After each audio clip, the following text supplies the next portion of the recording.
Moa zao eo ampanaovana ny réforme amin'ny resaka fitsinjaram-pahefana satria tsy maintsy atao mifanaraka tsara amin'ny vision ny filohan'ny République ity resaka fitsinjaram-pahefana ity, zany hoe ny initiative pour l'émergence de Madagascar. Raha ny fanavoazana izay ataontsika moa zany dia efa misy ny dingana izay efa vita. Voalohany zany efa nilaniana teny amin'ny parlement tarotonta tao amin'ny Assemblée nationale sy ny Sénat zany ny lalàna izay mametraka ny lettre de la politique de la décentralisation émergente dia ny loi 2021-011 zany. Dia efa nisy ihany koa ny amin'ity fanaovana réforme ity moa zany dia misy comité anankiroa no napetraka tamin'ny alalan'ny didim-panjakana 2020-999 dia ny comité de pilotage des politiques stratégiques izay manome ny torolalana ny toromarika amin'ny ankapobeny amin'ny fanaovana ny réforme mikasika izay fitsinjaram-pahefana izay. Dia misy ihany koa ny comité technique interministériel. Dia ny androany zany dia fivoriana izay nataony comité de pilotage politique et stratégique izay tarihina Andriamatoa Premier ministre lehiben'ny gouvernement. Izy moa zany ny présiden'ny comité dia misy membre-ny gouvernement vitsivitsy izay mandrafitra izay comité izay, ary ihany koa ny présidente commission de la décentralisation ao amin'ny Assemblée nationale.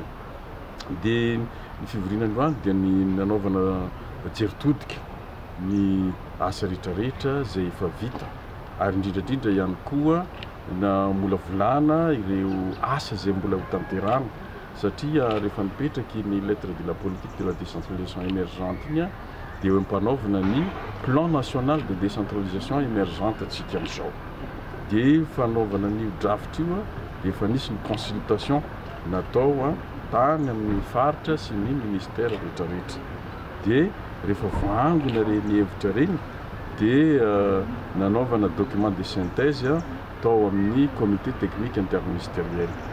Dia amin'izao fotoana izao dia irosatsika amin'ny atelier régionaux de concertation izay akana faramparana sy izay mety hoe akana hevitra moa zany sy fanatsarana faramparana eny anivon'ny faritra samihafa alohan'ny tena idirantsika amin'ilay atelier de consolidation nationale izay tena andravona tanteraka ireny hevitra rehetrarehetra azo tany amin'ny faritra sy ny ministère reny. Ka androany moa zany no nakana ny toromarika rehetrarehetra sy ny FDP izay tokony entina amin'izay fanaovana ny atelier de concertation régionaux izay ho atao atsiatsy zany. Izay ny antony fivoriana androany, ary izay no manaporofo amintsika fa tena miroso tanteraka atsika amin'izao fotoana izao amin'ny fametrahana ny décentralisation émergente eto Madagasikara, ary tsy atao hevitra milatsaka avy ambony fotsiny ilay izy fa tena impliquena daholo ny olona rehetrarehetra, ny acteur rehetrarehetra, ny vahoaka eny fotony ihany mba ahafahantsika mahazo draft tena mamaly ny etahitan'ny vahoaka. Dia manentana antsika rehetra, indrindra isika vahoaka, isika ben'ny tanàna, isika rehetra tompon'andraikitra rehetra avohay ny hevitrareo. Betsaka mantsy ny mangingina atao mitasapotsiny fa mandraisa andraikitra avohay ilay hevitra tsara avy aminareo izay ho tanterahana anevon'ny faritra, akana ny hevitra ka rehefa mifarana izy io moa dia hivoaka lalàna izy io ka ho ampiaritsika anatanterahana indrindra ao anatin'ny veloran'ny filoham-pirenena dia ataontsika mipaka amin'ny vahoaka izay natao hoe fitsinjaram-pahefana tena izy zany sy ny fitsinjaram-pahefana miabo.